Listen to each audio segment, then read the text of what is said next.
সিপাহীজলা জেলা হাসপাতাল নির্মাণে বাধা, অনৈতিকভাবে সরকারি আধিকারিকদের ঘেরাও করল ননজলা মাছতলী এডিসি ভিলেজের রামদাসপাড়া এলাকা জনজাতি পরিবারের সদস্যরা। ঘটনাস্থলে বিশ্রামগঞ্জ থানার পুলিশ। বুধবার দুপুরে অনৈতিকভাবে ক্ষতিপূরণ, সরকারি চাকরি সহ একাধিক দাবি তুলেছেন বেআইনিভাবে সরকারি ভূমিতে দীর্ঘদিন ধরে রাবার চাষ করে খেটে খাওয়া পরিবার।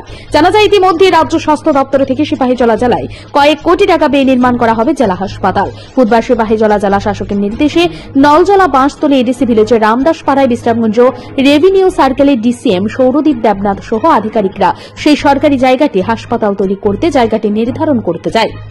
আর তখনই সেখানে অনৈতিকভাবে দীর্ঘদিন ধরে রাবার সহ একাধিক ফসল চাষ করে সংসার প্রতিপালন করা সেই জনজাতির সমস্ত পরিবারগুলো ক্ষতিপূরণ, সরকারি চাকরি সহ বিভিন্ন দাবিতে আধিকারিকদের চেপে ধরেন। এদিকে ডিসিএম তাদের বলেন, তাদের যে রাবার গাছগুলো তৈরি করেছেন সেটা তার ক্ষতিপূরণ প্রশাসন দেবে, কিন্তু দ্রুত সেই জায়গায় খালি করতে হবে। অন্যদিকে উত্তেজিত পরিবারগুলো মানতে নারাজ এবং তারা জেলা হাসপাতাল নির্মাণে বিভিন্নভাবে বাধা তৈরি করেন। প্রায় 26 কানি 27 কানি অ্যাপ্রক্সিমেট 30 কেন স্যার। অ্যাকচুয়ালি লোকেশনটা কোন জায়গাতে? এটা Amtali তহসিলুদ্দিন Bastali মুজা IT road Bastali মুজা। Sir, এই রাবার বাগান কি কি ফলের গাছ রয়েছে এখানে? এখানে ওনাদের যারা এখানে কৃষিকাজ যারা করছেন বা যারা রাবার গাছ যারা লাগিয়েছেন, ওনারা একটা রিপ্রেজেন্টেশন দিয়েছেন ডিএম স্যারের কাছে। এখানে রাবার বাগিচা আছে, তাছাড়া আছে আপেল গাছ, মুসাম্বির, সুপারি গাছ, আনারস, লেবু, সবগুলার গাছ এখানে আছে।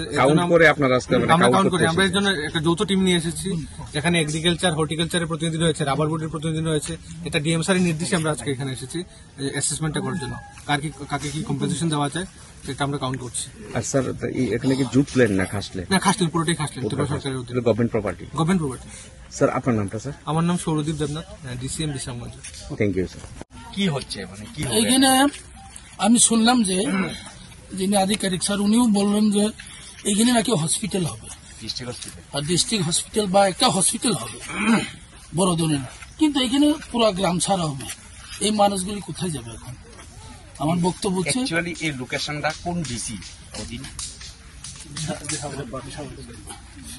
এইটা তো অ্যাকচুয়ালি ভিলেজ কমিটি। কোন ভিলেজ কমিটি? ভিলেজ কমিটিটা বাসতলী।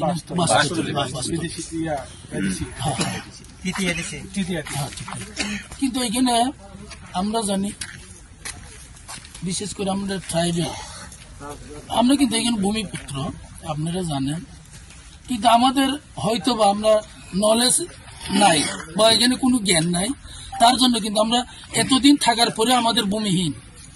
এই জন্য আমি চাই এখানে মানুষ উচ্ছেদ যাহাতে না হয়। হসপিটাল হোক, আমাদের কোনো বাধা নাই। একটা গ্যাপ জায়গাতে, একটা ভালো জায়গা দেখে করেন, কোনো আপত্তি নাই।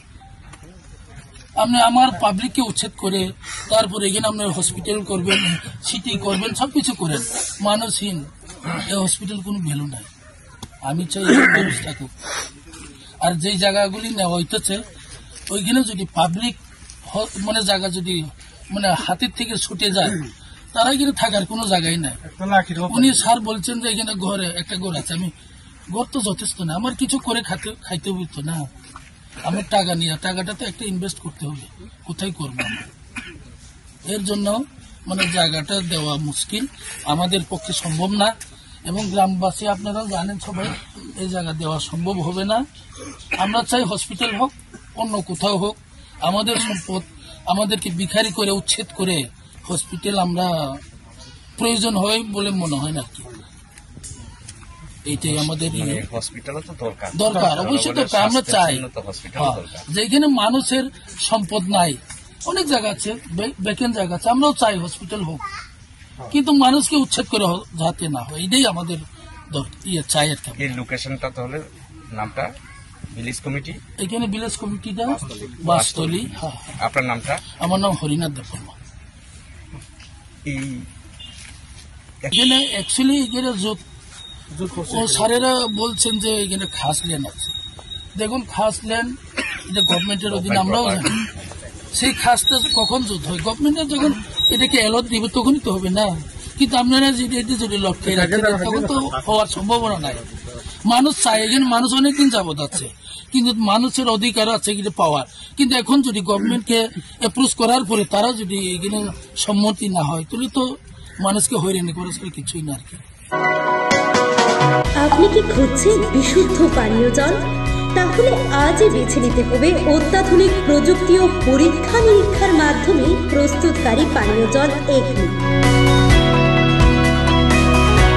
বিশুদ্ধ জলে সুস্থ জীবনের মূল চাকাঠি।